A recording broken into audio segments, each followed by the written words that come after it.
Geethu മോഹൻദാസിന്റെ big budget ചിത്രമായ ടോക്സിക്കിന്റെ teaser social മീഡിയയിൽ വലിയ ചർച്ചാ വിഷയമായി വഴിതെളിച്ചിരിക്കുകയാണ്. സിനിമയിലെ സ്ത്രീവിരുദ്ധതയെക്കുറിച്ച് പ്രസംഗിച്ച ആൾ തന്നെ തന്റെ ചിത്രത്തിൽ നായകന്റെ മെയിൻ ഈഗോയെ ഉയർത്തിക്കാട്ടുകയും സ്ത്രീയെ ഉപയോഗവസ്തുവായി ചിത്രീകരിക്കുകയും ചെയ്തു എന്നാണ് എല്ലാവരും വിമർശിക്കുന്നത്. ഗീതുവിനെ പിന്തുണച്ചും എതിർത്തും ചർച്ചകൾ കൊഴുക്കുമ്പോൾ നടി പാർവതി തിരുവോത്തിന്റെ മൗനവും ശ്രദ്ധ നേടുകയാണ്. ടോക്സിക് സിനിമയുടെ ആദ്യ പ്രൊമോ വന്നപ്പോൾ തന്നെ ഗീതുവിനെ സോഷ്യൽ മീഡിയയിൽ അൺഫോളോ ചെയ്ത് താരമാണ് പാർവതി. എന്നാൽ ഇപ്പോഴത്തെ വിവാദത്തോട് താരം ഇതുവരെ പ്രതികരിച്ചിട്ടില്ല. കസബ സിനിമയിലെ സ്ത്രീവിരുദ്ധർക്കെതിരെ മുൻപ് പൊതുവേദിയിൽ സംസാരിക്കാൻ പാർവതി തിരുവോത്തിനെ പ്രോത്സാഹിപ്പിച്ച വ്യക്തിയാണ് ഗീതു.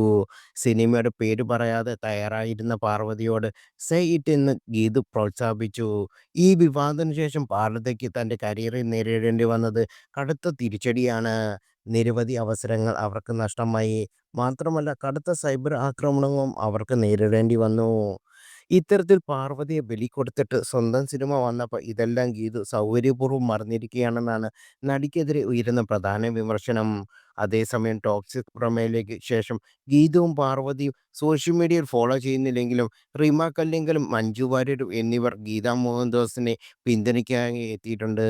ഇരുവരും സിനിമയുടെ ട്രെയിലർ സോഷ്യൽ മീഡിയ വഴി സ്റ്റോറിയായി പങ്കിടുകയും ചെയ്തു.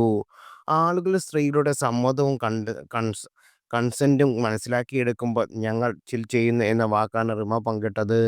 ഗീതുവിനെ ടാഗ് ചെയ്തുകൊണ്ടാണ് റിമ പോസ്റ്റ് ഇട്ടത്. പോസ്റ്റിന് മഞ്ജു വാര്യർ ലൈക്ക് അടിച്ചിട്ടുണ്ട്.